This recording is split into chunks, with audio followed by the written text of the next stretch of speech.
Българите са стресирани, уморени и недоспали, 40% се оплакват от стрес на работното място, а 60% страдат от обща умора. Това притеснително изследване от Балкански институт по труда и социалната политика. Днес при мен е Васил Бункин, консултант по бизнес администрация и човешки ресурси. Здравейте, добро утро, господин Бункин. Здравейте. На какво се дължи този целият стрес у българите? Колегите преди мен вече казаха. Да.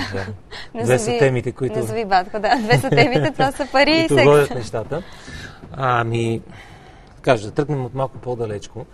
Всъщност, какво значи стрес? Стрес означава енергия, която моето тяло не може да обработи. И следователно тази енергия избива в различни неща. Вече различни дисфункции, дискомфорти и така нататък. Откъде идва това нещо? Едното е, да кажем, аз говоря от опит, това, което съм виждал. Назначава се търговски директор или някаква позиция там и се казва, ти трябва да бъдеш такъв. Сега, нито е ясно този човек има ли структурата да бъде търговски директор, вътрешната структура, нито е ясно каква методология ще използва той за неговата работа. И сега човек, защото иска да е такъв, той поема различни задачи, поема и накрая казва, аз съм стресиран. Тоест, на него не му се предоставя, да кажем, методология, не се въвежда правилно в дадена дейност, така че той да знае какво се очаква от него и да е сигурен, че има, кажем, ресурса да го направи.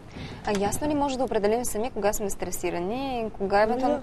Да. Аз съм сигурен, че всеки може да определи, стига да се замисли за това. Стига да си зададе въпрос. А какви са последствията? Последствията могат да бъдат всякакви. Всъщност вече, когато се стигне до последствия, трябва да потърсим специалист или още преди това, когато усетим, че... За предпочитане и преди.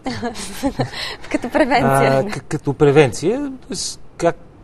Това не означава ли, защото ние тук си говорихме, 60% страдат от умора, 40% се оплакват от стрес, значи 40% от българите да търсят специалист. Така излиза.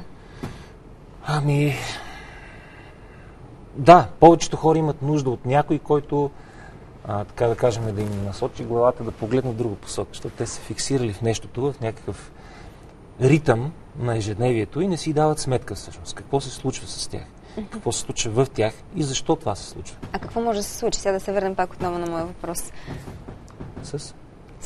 Следствие на стреса. Какво може да бъде последствията? Първо, върху тялото могат да бъдат различни последствия, т.е. различни дисфункции на тялото, заболявания. Физически заболявания? Абсолютно, физически заболявания. На храносмилателната система много е вероятно така човек да усеща дискомфорт.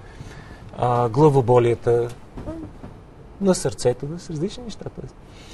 Почти няма болест, която да не идва от някакъв вид стрес, т.е. енергия, която тялото не е предназначено да обработва. Стреса отслабва, смисъл кара хората да отслабват по-скоро чисто физически или по-скоро напълняват или при всеки влияе различно?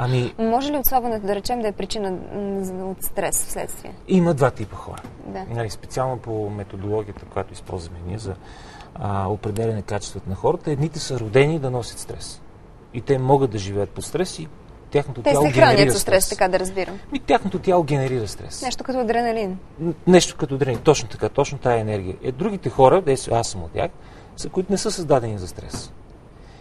И ако, примерно, човек, който не е създаден да носи стрес, е под стрес, тялото изгражда защитен механизъм, да трупа килограми, да задържа. Това нарушава метаболизма. Да. И тогава човек може да напълнява с времето и да пробва диети и да пробва други неща, което е допълнителен стрес и още по-не става.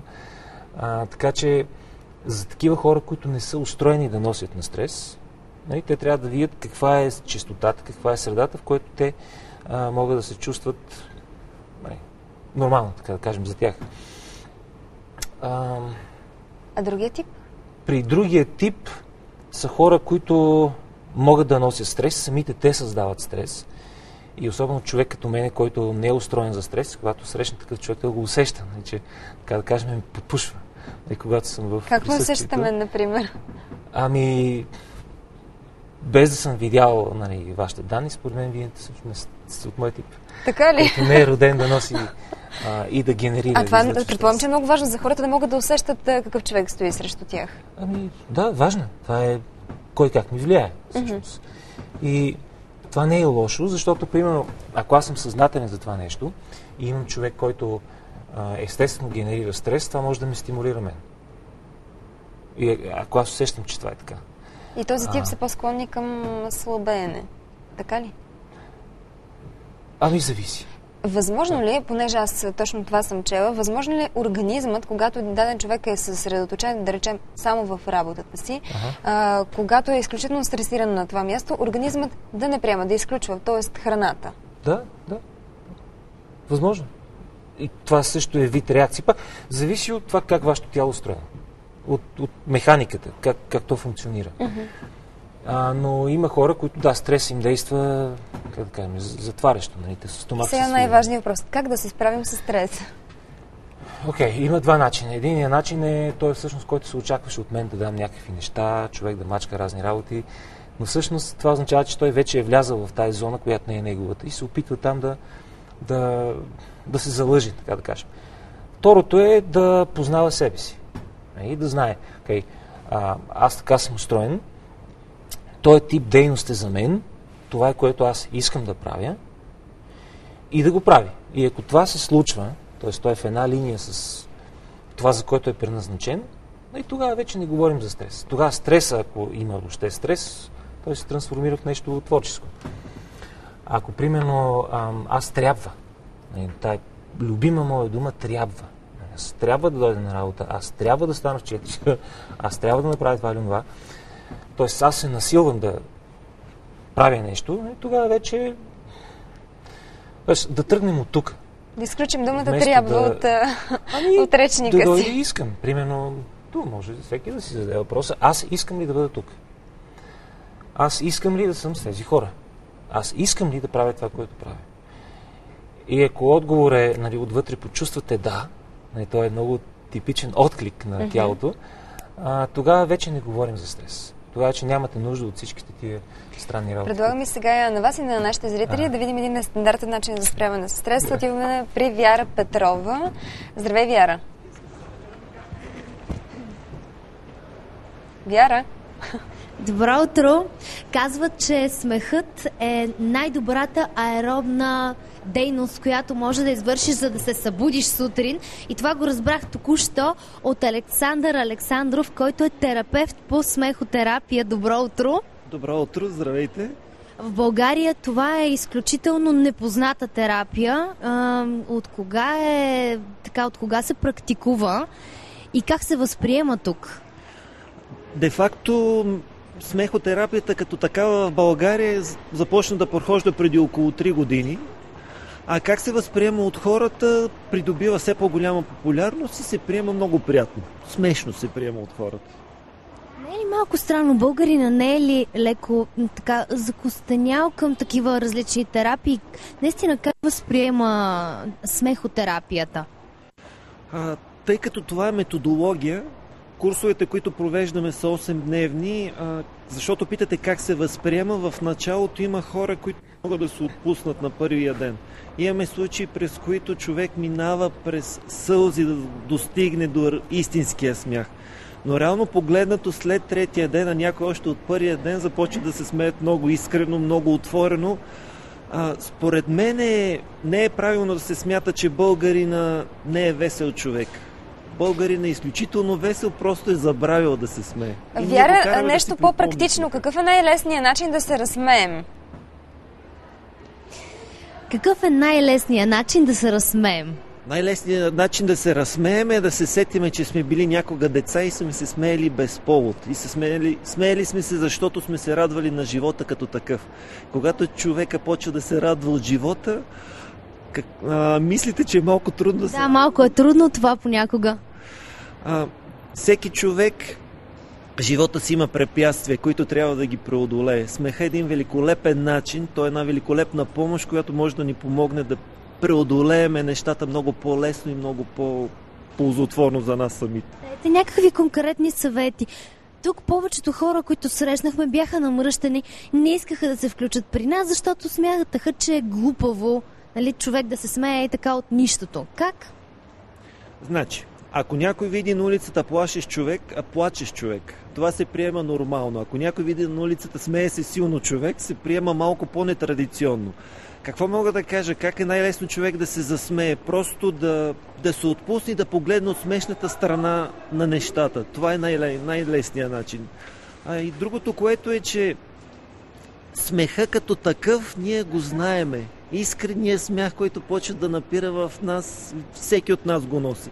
Трябва да му дадем да излезе. Освен остава ви малко да се поразсмеете, да ви видим как се смеете. Ние продължаваме тук в студиото. Благодаря, Вяра. Това е една от възможностите, смехотерапията. Това определено е една от възможностите, да. Да, обаче нещо, което го няма също в България, това е плачетерапията. А пък разбрах, че има и такова нещо. Като плаче, може ли наистина да се справим с стреса? Да. Тоест, действително, по-скоро негативна емоция. Въпрос е, че много хора някакси опитват да предизвикват такива неща. Тоест, аз отивам и трябва да се смея, нали? Защото такава е ситуацията. Или съм видял много смешен човек, който... Аз не мога да се разсмея така.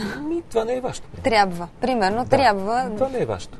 И в момента това не ви е нужно. Но, примерно, вие виждате, някой дава супер рецепта и вие сега чувствате, че трябва да се смеете. И също и с плачене. Тоест, идват периоди, в които така се натрупват някакви неща отвътре и то идва естествено.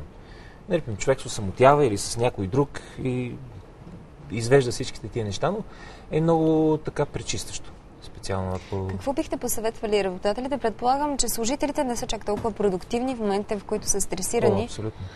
Така че, вероятно, нали, и за всички е полезно това нещо просто да изчезне на работното място. Чак да изчезне... Добре, да се намали. Тоест, стреса да бъде максимално намален. Стреса в негативния му аспект, не? Когато човек се чувства уплашен, че не знае какво да прави или че твърде много е поел. Това нещо, ако се намали, т.е. ако правилните хора си на правилното място, аз съм водещ и аз съм роден за това нещо, имам качествата, обичам си работата, какъв стрес мога да имам аз? Аз съм тук и съм целия в това нещо. И съответно за всеки един човек. Другото нещо е, важен е колектива. Не знам, може би сте имали такъв опит, че събирате се 3-4 човека и изведнъж нещо се случва между вас и вие не можете да си тръгнете. Тоест така се слепвате и чувствате, че трябва да правите нещо, защото тая енергия, която генерирате 4 или 3, е много продуктивна. И в такъв случай няма как да има стрес. Докато в други случаи вие сте в група, една здравословна работна среда. Здравословна работна среда, точно така.